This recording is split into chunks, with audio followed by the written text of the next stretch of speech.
Hello and welcome to The Take. I'm your host, Chesley McNeil. Each weekday, we're looking at stories, making headlines, and bringing experts from our community to give their take. Here's a look back at some of the top takes from this week and how those in the know are seeing those stories that impact you. From food assistance to lifestyle changes and even new blood tests, major breakthroughs in protecting brain health were unveiled at a recent conference aimed at fighting Alzheimer's. Here now to share more is Clay Jacobs, the executive director of the Georgia chapter of the Alzheimer's Association. Clay, welcome to the show. Thank you. Thanks so much for having us. All right. Many people still see Alzheimer's as a mystery, right? Or what is being done about the actual cause of it, or what do we know about it?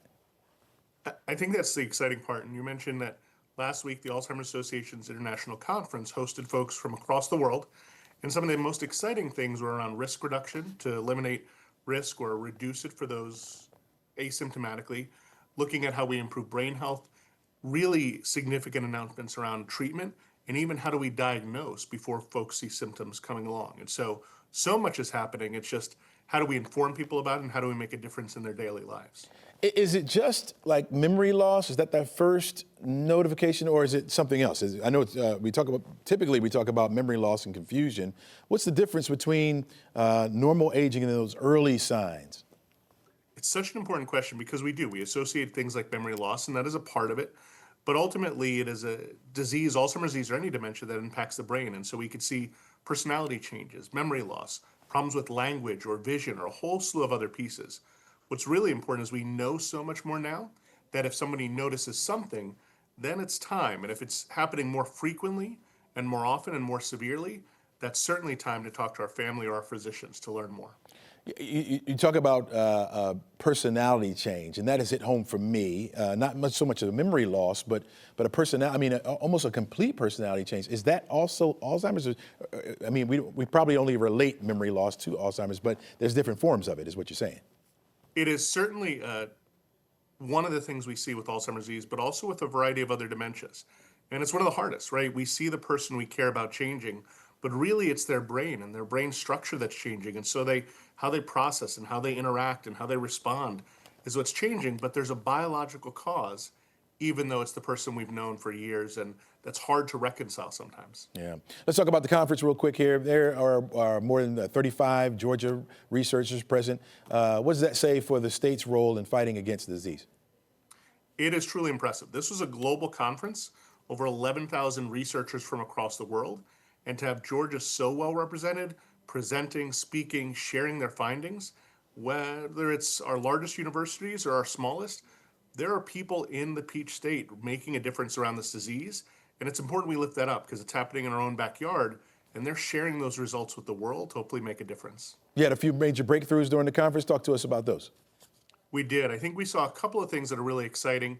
We saw the results from something called the U.S. Pointer Study, which is a 2-year lifestyle intervention that showed that people who followed one of two kind of prescribed interventions saw improved cognition and, in fact, delayed cognitive aging by almost up to 3 years. And so those are things that once they come to community, we can all do.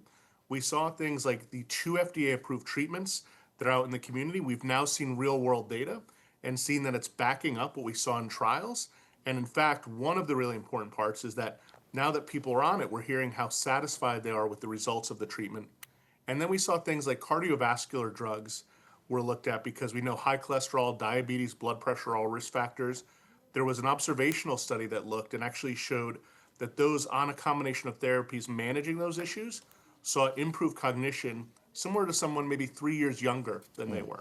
Shooting on Edgewood Avenue left 1 man dead and 10 other people injured. Here to talk with me more about it is City Council member Liliana Bakhtiari, who represents the Sweet Auburn District. Welcome back to the show. Thank you for having me. All right, last week we had you on. We talked a little bit about this new task force, and now it's been approved. Can you give us a little refresher on the goals of the task force? Yeah, so it's a 9-member task force. The intention is for the report to be done at the end of the year. And this will be a combination of community members and neighborhood leaders, public safety in the city, and the mayor's office, so the administration at the table, businesses, as well as myself and some of my colleagues. Yeah, you said business and community leaders along Edgewood Avenue have told us that it's not just gun violence here they're worried about other concerns as well. Have they expressed those concerns to you? They have. So we are looking at things like illegal vending. We're looking at businesses to ensure that they have the proper licensing and their certificate of occupancies. We want to make sure that everyone is operating within the letter of the law. As you said, that doesn't just pertain to gun violence, that also pertains to everyday operations. Yeah. What has made this such a hotbed for violence here lately? Whenever we see extreme heat, we always know that causes an uptick. But I would also say, again, it's the access to guns. It's the fact that somebody could walk into a gun store and easily be approved for a weapon in less than 20 minutes, whereas if you wanted to go get a prescription or get an appointment with a doctor, it takes far much more time. So one of the biggest issues that we don't talk about, of course, is unregulated access to guns, but also it's an opportunity for us to come together as a community and look at ending violence in a holistic way, looking at underlying causes and how we help our youth understand how to cope with their emotions outside of immediately resorting to weapons. Go into a little bit depth about what you think will take place with the task force that will help to make the difference here. What it's going to do is it's going to make sure that we're not operating, again, in silos. A lot of people have been doing work on this corridor, and a lot of that work has been happening separately. So we're bringing everyone to the table. We're going to bring folks that are property owners who have been in this corridor for decades doing this work, religious leaders who have been also in this community talking about beloved community, doing everything they can to eliminate violence. We're going to be asking the business associations to come to the table. Having the mayor in the room and his team is going to make a huge difference. And so the folks that we've put together have all been leading initiatives on their own. We're going to come together and you're going to see a lot more results happen a lot more quickly. Give us a timeline on this. When do you expect to see some of the recommendations from the task force once they get together? We expect to have everything completed by December with regular updates along the way. And you got recommendations from the task force that's going to come to you, and then that's how things will work out? Like you'll kind of dispatch whatever is said or whatever is recommended? Correct. We're going to take a look at what the community is suggesting because we all need to acknowledge that the people on this corridor are experts on their own living conditions, so their expertise is vitally important. I think a lot of times when you see things like this occur, there's a lot of reactivity, and oftentimes it's the administrators that are trying to step in to create fast solutions. This is the opposite, in my opinion. Those administrators, those people, the operating arm of the city is coming to the table to hear what the community wants and seeing how we can best execute their vision in a way that's safe and legal. Yeah. So we're going to see a lot more solutions. I have a lot of hope for this, and I don't believe this will be a one-time thing. I think this will set the foundation for consistency across the board for many, many years to come. So you think something like this could spread to other parts of our community as well? My hope in doing anything in my district is that it is always scalable. That is always my intention. Forecast a little bit for me. When we look at this, maybe a year from now, 2 years from now, what do you hope things will look like by then? What I hope you'll see is a clean, beautiful corridor with filled storefronts, a diversity of community, a mixed income community, with a neighborhood that people can walk to or bike to, whatever they need within 15 minutes. And we have a robust nightlife, as well as folks that can come to church on a Sunday morning and be proud of their community. Yeah. I believe that can be done. Yeah. Have you talked to anybody in the community about what's been happening lately? Have you had a chance to talk to your constituents about it? Every single day. And what are they saying? What are their sentiments about this? I'm sure they're pleased about the task force, but what have they been talking to you specifically about? I mean, they're frustrated. They're frustrated that they feel that, that the Sweet Auburn neighborhood, the only thing that we see about it on Edgewood Avenue is the negativity. There's a lot of positive things that occur. So they're happy about the task force. What they really, really want from this task force, in addition to support and safety, is just lifting them up, again, as the beloved community, as people that actually are responsible business owners that want to see this progress come, that want to be at the table, that want to welcome visitors and neighbors and seniors and worshipers alike. And so that is really what they want, and they want to be in the room for those decisions. So my goal is to really take in their plans, their opinions, what they want to see change, and make sure that we're executing that in the best way possible. Frontline Response in DeKalb County has long served as a lifeline for hundreds of people experiencing homelessness. And now it's gearing up for a major $1.2 million expansion aimed at helping more people in need. Here now to talk more about the project is Frontline Response Executive Director Will Butler. Will, welcome to the show. Thank you. Good morning, Chesley. All right, let's start off with more on the mission of Frontline Response. What's behind the drive to help those in need in your county there? Well, Frontline Response is an organization that has been dedicated to rescuing women out of sexual sex trafficking and sexual exploitation, and men, women, and families out of homelessness. Perhaps, particularly in DeKalb County. And so that mission holds true to us, and it's near and dear to our hearts. Yeah, talk to us about how this $1.2 billion expansion is going to help. Well, the $1.2 million expansion will help with our facility that we have on Gresham Road. We have an emergency shelter, a 90-day shelter, if you will, that allows individuals to come in and receive some of the supportive services such as case management, mental health counseling, behavioral health services, workforce development, to get back on their feet and, work towards sustainability. Some of the things that we're doing are, in our facility are for building improvements. We'll create an all-gender private restrooms and expanded modern showers. We'll have on-site medical and mental health exam rooms. We'll have a walk-up community cafe.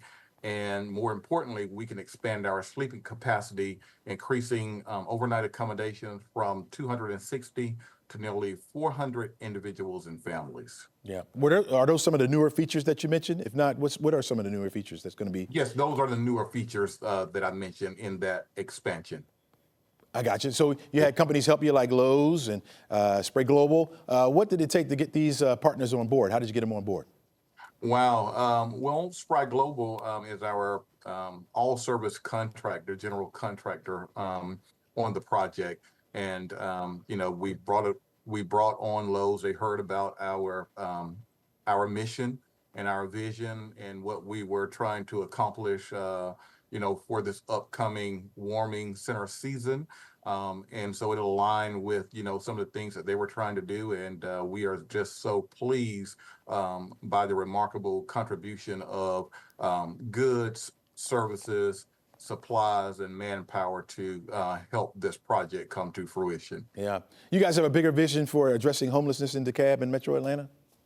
We do. We do have an upcoming announcement on August the 28th, where we're looking at developing another property that's 25 acres, and it will be a holistic approach to addressing homelessness and those unsheltered individuals in DeKalb County and throughout Metro Atlanta. Yeah, there's a famous saying that the homeless will always be with us, but you guys are hoping to help fight off that challenge. What's your hope for the future when it comes to battling this situation? Well, our hope is to eradicate homelessness and at risk for homelessness in Atlanta, and give individuals a fighting chance. Let them know that, there are organizations, there are people and individuals who really care for them and want nothing from them except for to see them succeed and be the best that they could be. Yeah. Are you guys looking for community help in this? We're always looking for community help and partners, volunteers around the clock. This is, our organization is a great example of, private, public, faith-based community, as well as government coming together to attack this issue, because it's just not a frontline issue, it's a community issue. Yeah. For the folks out there watching, they want to get involved with you, they believe in your plan, how do they contact you?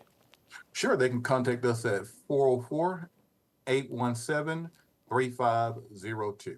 Okay, just give you a call. No a website or anything like that? No? Yes, and they can contact us at www.frontlineresponse.org. When it comes to stashing cash, some states make it really easy, while others, it's nearly impossible. A new Yahoo Finance report evaluated 7 key metrics across all 50 states to grade how easy it is for residents to build savings. Well, it found out that North Dakota as the best state, followed by Wyoming. For the worst state, that honor went to Hawaii and California closely behind. Georgia was in the middle of the pack at 27th. So why is Why is it that we struggle here in the Peach State when it comes to saving money? You know, the man has all the answers, financial expert and friend of the show, Poulos. Welcome to the show, my friend. Welcome back to the show, my friend. Good morning, Chesley. How are you? Doing good, doing good. You're looking good as always, man. Now, look, when it comes to the financial health of Georgians, right, what does this Yahoo rating tell us about what we're really doing and what's really going on here in our state? It tells us that we're mid-road, right? Out of the 50 states, we got ranked 27th, so not too terribly bad. Could we be better? Absolutely. But, you know, if you look at some of the other states, we could be a whole lot worse. Overall, Chesley, what I'm seeing is that states, you know, every state is being impacted by what we call the housing burden, right? Where either your mortgage or rent, if you're a renter, not a homeowner, is becoming over 30%, in some cases 40 or 50% of the total household income. That's where it becomes challenging, and part of how these rankings, how they rank these the states in the statistics here that we're in this report that we're looking at. So that is the key. When homeowners and renters are spending just an insurmountable amount of money on housing, it becomes challenging to save. It becomes challenging to make your to make ends meet day to day. Yeah, you said housing. Does wages play a role in it as well? Absolutely, they do. Wages play a role, of course. There's sometimes it's just difficult to increase your wages unless you get a pay raise or you get a second job or you get a new job and you switch employers. A lot of times you'll be maxed out at how much you can earn. So ultimately, it comes down to how to keep your expenses under control, whether that's just to make ends meet or whether that is to begin saving, creating some sort of a savings a basket to where you can begin to just put something away for difficult times and even an emergency situation. Give us some more perspective on this. Like in certain states, they're saying it's very, very easy. Is that because their housing is lower, their wages are more? I mean, what is it? What can we find here that helps us save money that you can't find in other states? Yeah, overall, I looked at the report, Chesley, and what I noticed is that for the most part, the median income across most states, even the ones that got ranked higher, better than us here in Georgia, the income, it wasn't that the income was substantially higher. It was that the cost of living was less, right? So it goes back to the housing. And for example, if you're a household family making $100,000 a year and you're spending, you know, $25,000 a year of that money on housing, you're at 25%. What we call housing income, DTI, debt to income. But if you're making, for example, 60 or 70,000, spending that same 25,000, that percentage of your total income going to housing is a whole lot more. So housing is part of the key. We're seeing housing prices here and rent prices here in Metro Atlanta have become unaffordable for many people. Wow. So would you say Metro Atlanta is probably one of the places in the state that would be the toughest place to save? I would say so. I think if you get out to the outskirts, North Georgia, South Georgia, we might see the results being different than what folks are experiencing in Metro Atlanta. I mean, look, I've seen rent prices reach upwards of $3,000 for just a two-bedroom, for example, apartment in the metro area. That becomes challenging. I mean, think about spending 3 plus utilities. You could be upwards, say, for example, of $3,500 a month on housing. I mean, then you got car payments, you got your insurance, you got your gas, right? You go, the list goes on and on and on. If housing was the only expense we had to live, it'd be one thing, but it's not. Right, absolutely. One piece of advice for folks to do better at saving here in the state. Look, my first piece of advice is review your expenses, try to trim down on unnecessary expenses, and try to pay off high interest debts. Once you start, you know, if you can live debt free, then you can start allocating and reallocating your money, your budget towards other things, which include saving. The state says nearly 8,600 eligible families have applied for the Georgia Promise Scholarship. The scholarship gives up to $6,500 to families whose children would otherwise attend low-performing public schools. The money can be used for private school education, tutoring, or homeschooling. All right, joining me now to talk more about this is Christopher Green. He's the president of the Georgia Student Finance Commission. Welcome to the show, Christopher. Good morning, Chesley. Thank you for having me. Oh, no problem at all. Tell us where these students who are applying for the scholarship, where are they?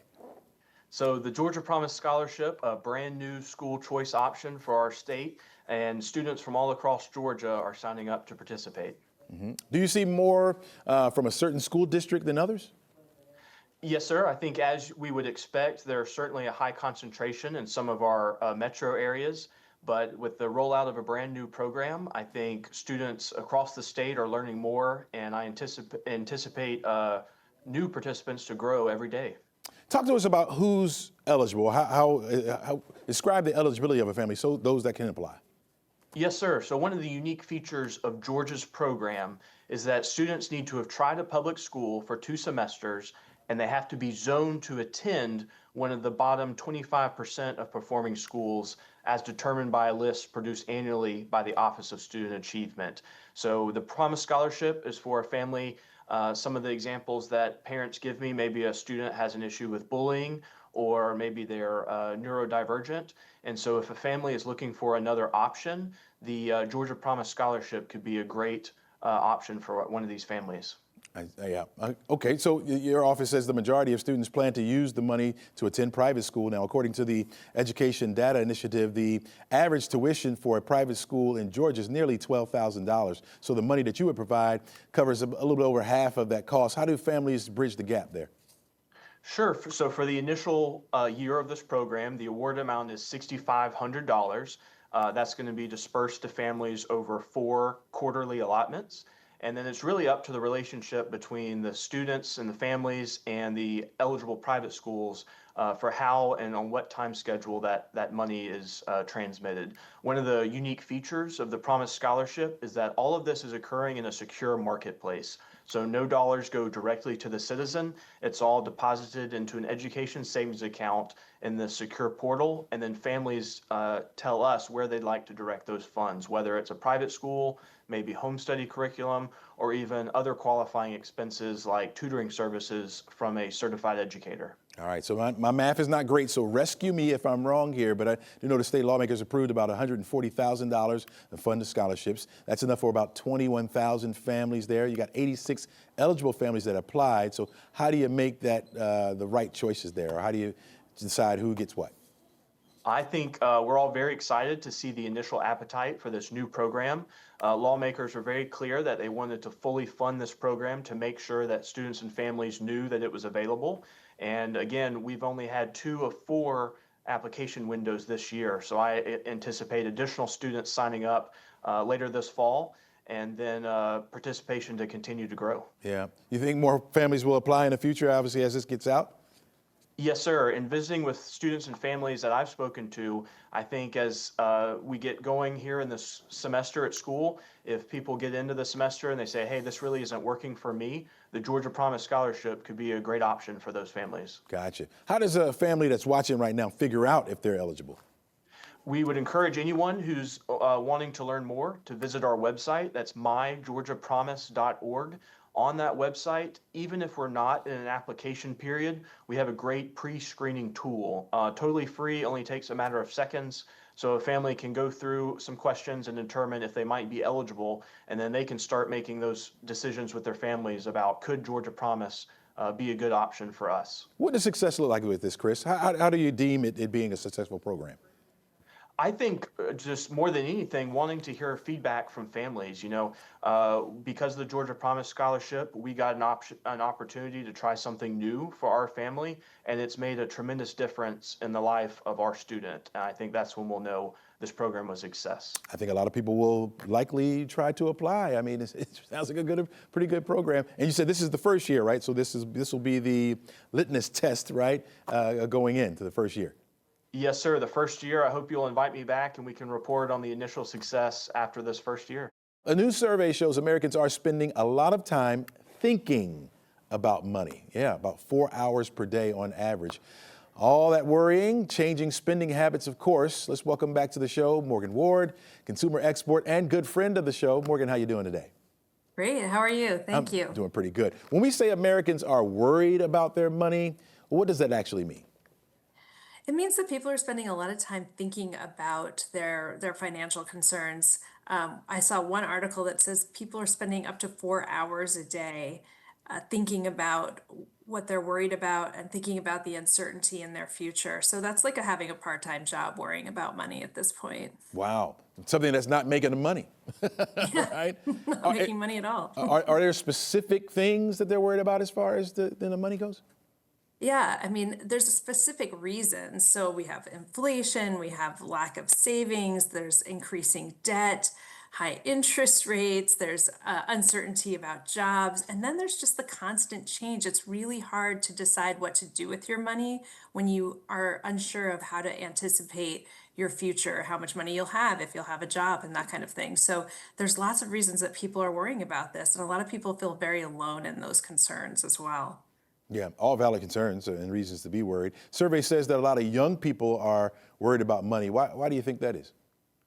I think that young people have the least time in the job market and oftentimes are the last people to get hired. So they have even more concerns, and also they oftentimes have less backup spending money that they've stored for the future, right? So the rainy day fund is not there for a lot of the youngest people in our economy.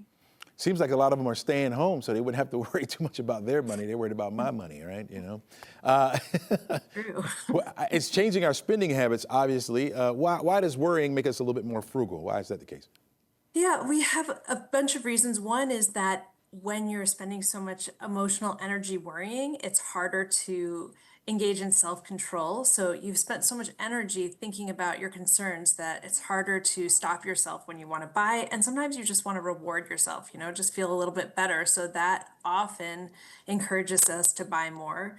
We've talked about it before, but people do this doom spending, which is kind of like buying your stuff to soothe or to satisfy, to help you feel less bad. And then sometimes it's stuff like, you just don't make purchases you need to make. You put them on a credit card because you're not sure if you can pay them off right now, or you want to stay kind of liquid. So there's all of these things that also influence what we're doing with our money when we're worried about money. Yeah, and well, we can continue to worry about it. Is there other ways that it's impacting our spending habits? Yeah, we also are just, buying stuff that is more about making us feel better rather than buying stuff that we need, because we're not sure if we're going to have money for a while. So why not reward yourself when you do? So sometimes that leads to less kind of smart decisions with what we allocate our limited funds towards. Yeah. There's another report that says more people are turning to subscription services to get their monthly essentials. What are some of those common subscription services, and why are people buying them now? Well, there's everything from, our things that we need every month, so food or water kinds of stuff that comes every month, but there's also kind of a self-gifting thing going on. So people are buying makeup or desserts. A lot of people are buying stuff for their pets, which we've talked about before. So, once a week, once a month, Fido gets a new toy or bone or something like that. So they're kind of these little built-in gifts that we can expect to get and look forward to, especially when we're having all of these other financial worries. We can expect exactly how much it's going to cost, and we don't have to make that decision every month.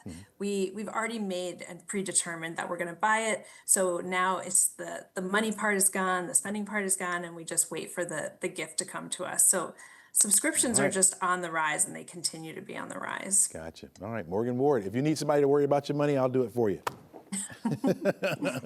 There's a new effort to support families in crisis after experiencing a stretch of gun violence nearly 2 weeks ago. Atlanta rapper Quavo, along with the Rocket Foundation, launched an emergency therapy fund after 49 people were shot in the city from July 24th to the 28th. Joining me now is Greg Jackson. He's the president of the Rocket Foundation. And Greg, welcome to the show. Thank you. Thanks for having me. We know that shootings and crimes like these have a huge impact on the community. I understand 2 victims had close ties to the Rocket Foundation? Yeah, one participant, one of the folks who were lost in these shootings was a participant of our Rocket Camp in 2024, and another was a staffer for the Offenders Alumni Association, which is one of the grantees of the Rocket Foundation, and someone that we've supported and worked with for a few years now, sadly. Wow. What is your first thought when you heard about the number of people who were shot in the course of a weekend? It's devastating, and we know that gun violence traumatizes families and communities, and even those who survived are going to deal with a lifetime of trauma. Personally, I'm a survivor of gun violence, and I was shot 12 years ago, and I'm still feeling the impacts of that. And unfortunately, so many families in Atlanta are going through that, and it's devastating. And it's also devastating in a time where we're seeing violence go down in Atlanta. We're seeing historic reductions throughout the city and throughout the entire United States, with a 20% reduction this year. But these devastating moments don't feel any better for those families. Yeah, we heard earlier on the show from City Council member Bakhtiari. She was talking about what Atlanta's going to do to try to stop the violence. Do you think there's more that needs to be done, or are we doing enough? Definitely need to do more. I mean, this is one of the few cities in the country that has not invested in community-based strategies to prevent and intervene violence.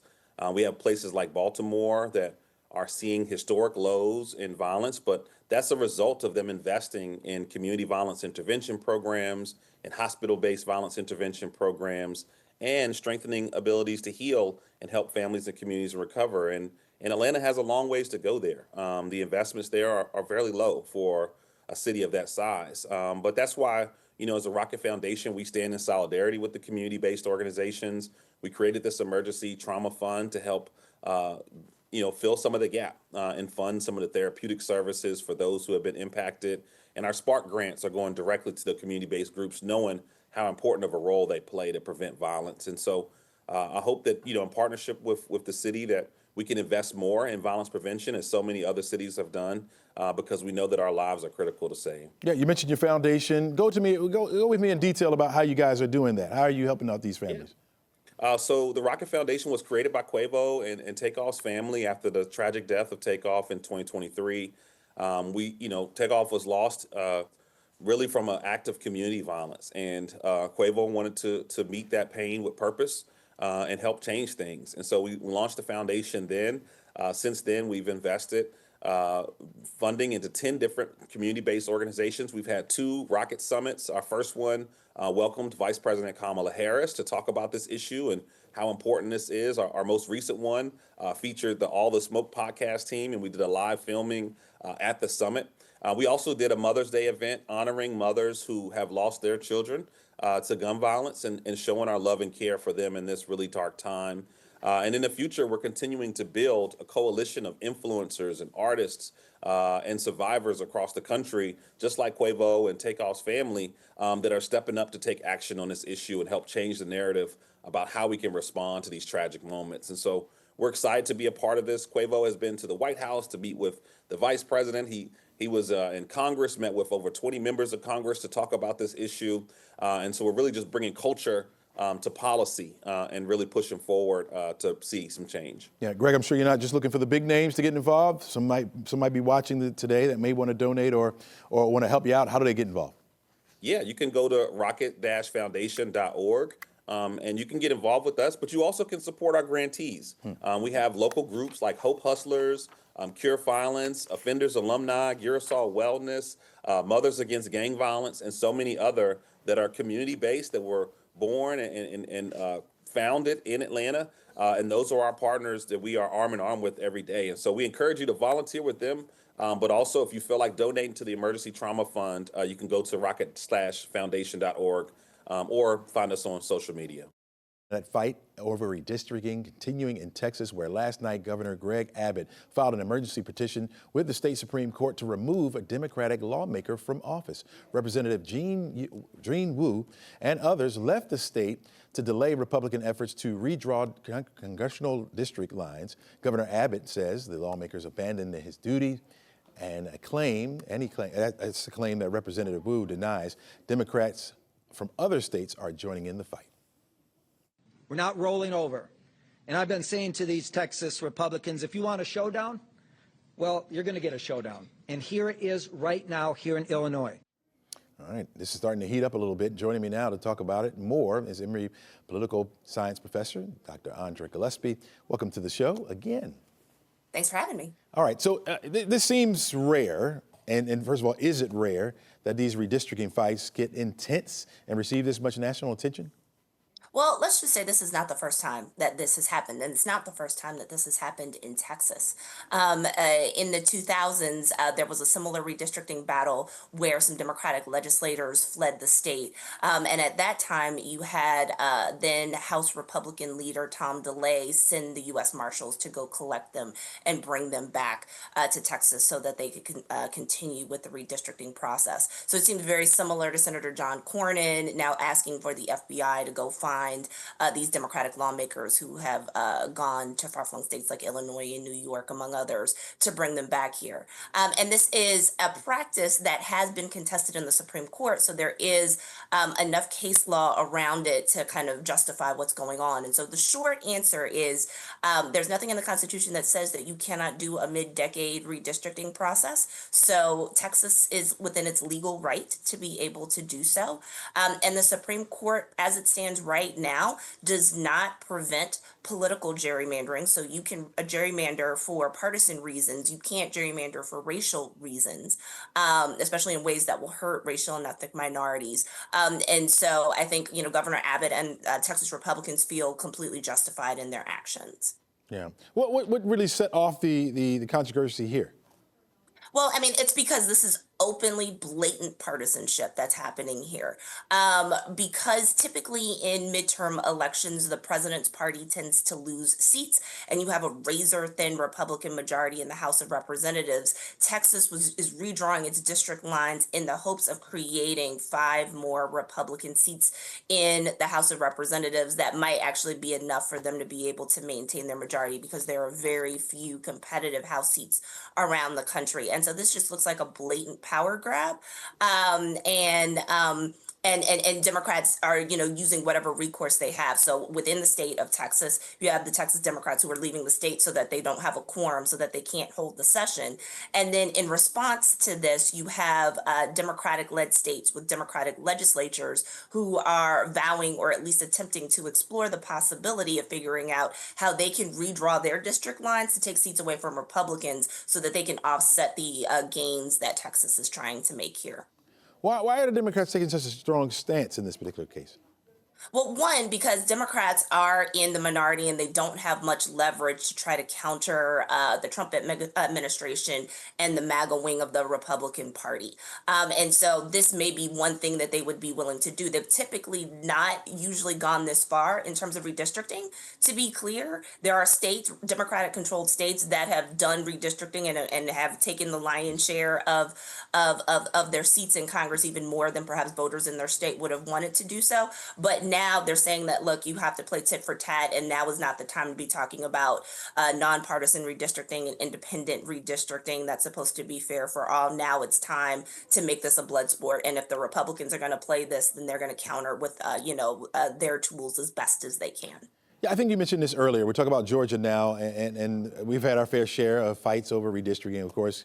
You took us back, I think, sharing with when we also saw some fleeing, if you will. How has redistricting impacted our state? Well, that was Texas. I mean, we just went through a redistricting round, but that was court-ordered redistricting based on a lawsuit that claimed successfully that Black voters were being disenfranchised in violation of the Voting Rights Act. And so we saw that there were a number of congressional districts, the 6th and the 7th district in particular, whose lines had to be redrawn. And then we also saw some state legislative districts that were redrawn. That's different than doing it for partisan reasons. This was being done in Georgia. And the same thing actually happened in the 2000s in Georgia and in the 90s. In the 2000s, it was political. In the 90s, it was based on sort of court orders that said that certain district lines had to be redrawn in order to protect the voting rights of African-American voters. Where do we go from here? This is a zero-sum game and a race to the bottom. And so while Democrats and Republicans seem to be willing to kind of engage in mutually assured destruction, ultimately, at the end of the day, I kind of take the side of former California Governor Arnold Schwarzenegger. It's the people who are going to end up losing out on this. I think that there is a strong case to be made for taking districting out of partisan hands and out of the control of state legislatures until they have to do the final approval. And I think that there's a strong case to be made for nonpartisan redistricting. At this particular political moment where everything is so polarized, no side is actually going to be willing to make those types of concessions. And so what we're going to end up happening is you're going to have districts where there are going to be lots of very safe Democratic and very safe Republican districts where there could be minorities of voters in those districts who actually really don't feel empowered to participate in the process or feel like their say is actually being honored, in terms of decision making. And so, this is just yet another sad example of what polarization gets you. It gets gamesmanship, and it gets people playing technically within the boundaries, but not necessarily sort of following what was the ethical spirit of what some of these, some of these laws were intended to do. And so there are people who argue gerrymandering's been going on, since the founding of the country. But, this is an example of sort of what happens when you carry this too far and without regulation. What the Supreme Court, I think, would probably say in response to what I just said was then Congress should try to go fix this. And at this point, we don't see a Congress that's willing to address that. A new poll from Emory researchers is giving us some insight on how Americans feel about changes to public health policy. We're talking everything from vaccinations to children's nutrition benefits. Here to talk more about it is author Stephen Patrick. Welcome to the show, Stephen. Hey, it's great to join you again. All right. What are some of the policy changes you looked at in this poll? Well, over the last 6 months, we've seen pretty profound changes. Everything from committees that review vaccines for CDC being disbanded to changes to newborn screening and committees that advise that. So we asked Americans, what do you think about these changes? And largely what we found was Americans weren't supportive of the things that we've seen, and some of them have caused Americans to lose trust in some of the systems that we have. Do we know who was surveyed? Yeah, we surveyed a representative sample of the U.S., so all Americans. We use data from CDC to make sure that it's representative of the U.S., so it's just like a poll. Yeah. What did you find out about the support for these moves? Well, one of the things that, the motivators beyond the ACIP, this is the committee that reviews vaccine science for CDC and makes recommendations. We know that Secretary Kennedy removed all the members and replaced them. And part of that drive, part of the justification was to promote more trust. But we found that move caused about half of Americans to have less trust in that committee. One of the things that we look to is by who folks voted for in the last election. So we found that, even among folks who voted for President Trump in the last election, a majority of people did not increase their trust in that committee after this move. Yeah. Were there any issues that were less unpopular than others, maybe? That was one that was more unpopular. I would say the least popular thing was safe sleep support. So for about 30 years, the federal government has had a program to ensure that infants are placed in safe sleep environments. We know it's the third leading cause of death for infants is sleep-related deaths. Only about 16% of Americans thought that it was a good thing that the federal government does not promote safe sleep programs any longer. All right. We were just talking about vaccines. What did the polls say about the change in vaccine policy? The change in vaccine policies that we've seen, both in terms of committees that advise CDC, as well as recent COVID vaccine changes in the federal government, have largely not increased the trust of Americans. And for a big chunk of Americans, about 50%, it's actually decreased trust in federal recommendations for vaccines. And this is troubling because we rely on these federal public health systems to provide recommendations for all of us. It's what insurers and state governments rely on. And so when we start to lose trust in these pretty core functions, it becomes worrisome. Right. We would hope that many of these things that we see in terms of science would be backed by research in science. And what we're finding is that many of these actions have not been backed in science and that they're not backed in public opinion either. Yeah. The government started allowing states to restrict the kind of food that people can buy with their SNAP benefits, and people were mostly okay with banning junk food. What's the big takeaway on there? Yeah, that was the most popular thing that we polled on. This is around SNAP benefits that have sugary foods. We found bipartisan support for this action. Everyone is trying to get their hands on Dubai chocolate bars. Everybody's talking about that. According to social media, they have been all the rage, right? But there could be something coming soon that will take its place. A new chocolate craze moving in. Have you heard of the angel hair chocolate bar? Now, this is a chocolate bar stuffed with Turkish-style cotton candy. Some versions include pistachio cream, sounds good, vanilla, and pomegranate and raspberry flavoring, sounds pretty good. Like the Dubai chocolate bar, of course, the angel hair chocolate bar is making the rounds on social media with influencers saying it's the best thing ever. They always say that, right? Well, I can't say I'm much of a chocolate fan, so I probably won't be trying it. But if you would like to try it, know that it's a little bit costly for a chocolate bar. Are you looking at it costing anywhere between $15 and $25, depending on the person who makes it or the company that makes it? Now, some describe it as biting into sweet hair. that melts quickly in your mouth. I don't know if that's the most pleasant way to describe a piece of candy, but to each his own. If you want to bite some hair that tastes sweet and quickly dissolves in your mouth, enjoy it, folks. I'm not going to try it. Let me know how it is. That's all we got for you today. Make it a great day, folks. Try to encourage someone today, maybe to eat a piece of chocolate, just a little piece. You know, you can't overindulge, even if you love it so much. You know, go figure.